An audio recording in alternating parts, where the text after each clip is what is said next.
Bapak, Ibu, saudara yang dikasihi Tuhan, Shalom, salam sehat untuk kita semua. Apa kabar? Sehat toh? Wah, sungguh luar biasa, mantap. Kita akan membaca Alkitab, namun sebelumnya marilah kita berdoa. Ya Tuhan, kami mengucap syukur dan terima kasih atas anugerah dan cinta kasih-Mu yang kami rasakan pada saat ini sungguh luar biasa Bapa. Terima kasih. Bapa, kami akan membaca Alkitab. Tolong berilah kami pengertian agar kami bisa mengerti dan bisa memahami apa yang Tuhan kehendaki. Kami bisa melakukan, juga bisa memberitakan. Dalam nama Tuhan Yesus kami berdoa. Amin. Bacaan Alkitab dari 2 Korintus pasal 7 ayat 10.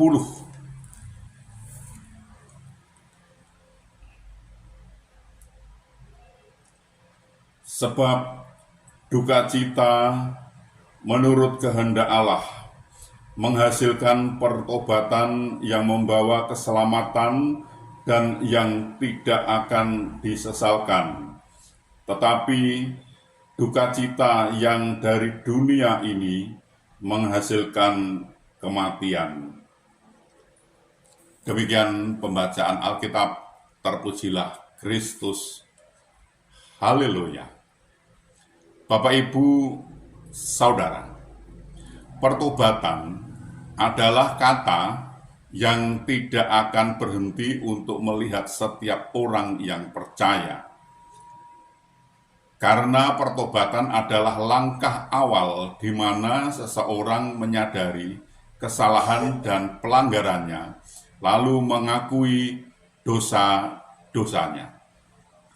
Pertobatan disebut juga suatu keadaan di mana orang berdosa menyesal karena dosa-dosanya dinyatakan kepadanya dengan terang firman Tuhan dan Roh Kudus, sehingga dengan kehendaknya ia memutuskan untuk berubah, yaitu berbalik dari dosanya dan beralih kepada Tuhan.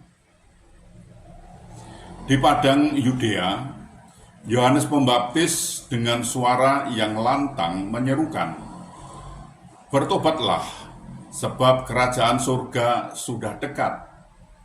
Matius pasal 3 ayat 2. Berita ini pula yang diserukan oleh Yesus. Waktunya telah genap, kerajaan Allah sudah dekat, bertobatlah dan percayalah kepada Injil. Yaitu Markus pasal 1 ayat 15. Sebelum hidup dalam pertobatan, apa yang ada dalam pikiran, hati, dan kehendak kita semata-mata menguasai segala hal yang bersifat duniawi, sehingga yang dihasilkan pun adalah perbuatan-perbuatan daging. Itulah mengapa pertobatan yang sejati meliputi 3 aspek penting, yakni pikiran, hati, dan juga kehendak. Apa yang kita pikirkan, itulah yang membentuk setiap tindakan kita. Dengan kata lain, pikiran adalah pemimpin atau pelopor dari semua tindakan kita. Jika yang kita pikirkan adalah hal-hal yang berasal dari daging, maka kita akan berjalan dalam kedagingan, dan perbuatan kita pun akan semakin jauh dari kebenaran. Bapak, Ibu, saudara, ketika kita memiliki pikiran Kristus, pikiran kita akan terus mewujudkan kehendak Kristus, sehingga kita dapat membedakan mana kehendak Allah, mana kehendak kedagingan, dan kita akan mengikuti kehendak Allah. Tuhan menolong dan memberkati kita. Amin. Marilah kita berdoa. Ya Tuhan, kami mengucap syukur dan terima kasih atas kesempatan yang Tuhan berikan kepada kami untuk kami belajar tentang firman Tuhan. Firman Tuhan mengajarkan jika yang dipikir hal-hal yang berasal dari daging, maka akan berjalan dalam kedagingan dan perbuatan akan semakin jauh dari kebenaran. Jika memiliki pikiran Kristus, maka tindakannya akan memujudkan kehendak Kristus. Bapak, ini pelajaran sungguh luar biasa, Bapak. Terima kasih, terima kasih. Tolonglah kami agar kami bisa mengerti apa yang Tuhan kehendaki, kami bisa melakukan, juga bisa memberitakan. Tolong kami, Bapak. Ya Tuhan, kami juga berdoa, kami juga memohonkan untuk saudara-saudara kami yang saat ini sedang sakit, yang sedang ada kelemahan tubuhnya. Mereka tidak bisa berbuat banyak karena sakit, Bapak. Kami mohon belas kasih-Mu, sembuhkan mereka dan pulihkan mereka, sehingga mereka bisa beraktivitas kembali, Bapak. Ya Tuhan, kami juga berdoa, kami juga memohonkan untuk saudara-saudara kami yang saat ini sedang kesulitan masalah ekonomi keluarga. Mereka belum bisa memenuhi kebutuhan keluarganya dengan baik. Mereka sebetulnya sudah berusaha, sudah mencari, namun sepertinya mengalami jalan buntu, Bapak. Kami mohon belas kasih-Mu, bukakan jalan baru bagi mereka, sehingga mereka bisa mencari, mendapatkan, dan bisa bekerja, bisa memenuhi kebutuhan keluarganya dengan baik, karena Tuhan menolong mereka ini, Bapak. Ya Tuhan, kami juga berdoa, kami juga memohonkan untuk saudara-saudara kami yang saat ini sudah waktunya untuk berumah tangga, namun mereka belum menemukan pasangan hidup yang seiman dengan mereka, Bapak. Kami mohon belas kasih-Mu, tolonglah mereka, Bapak, agar mereka mendapatkan pasangan hidup yang seiman dengan mereka dan mereka bisa membentuk suatu keluarga, rumah tangga, bahagia, damai, sukacita, dan bahkan mereka bisa beranak cucu, Bapak. Tolonglah mereka ini. Ya Bapak, kami juga berdoa, kami juga memohonkan untuk bangsa kami, bangsa Indonesia.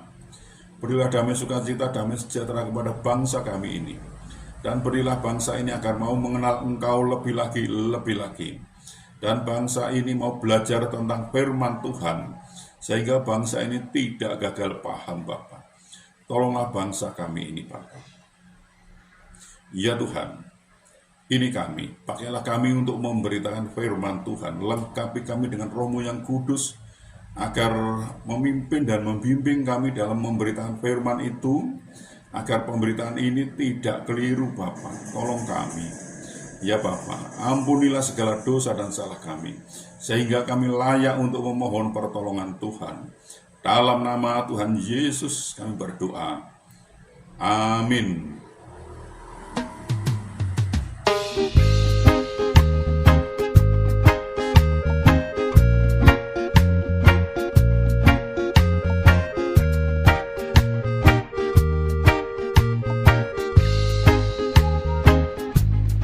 Ada satu sobatku yang setia,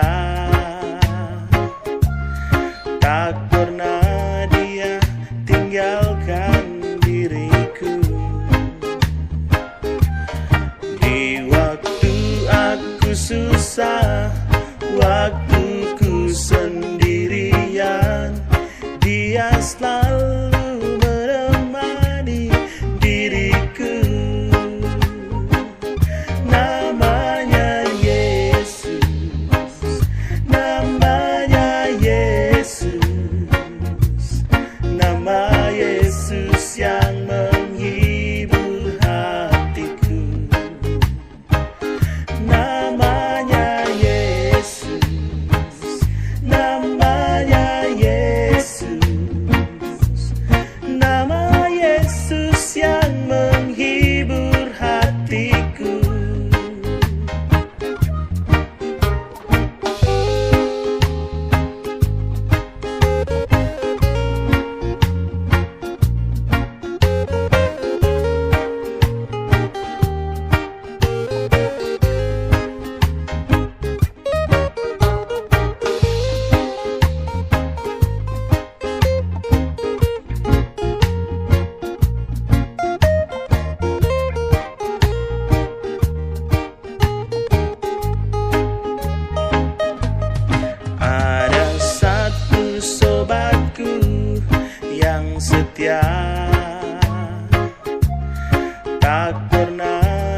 Yesus.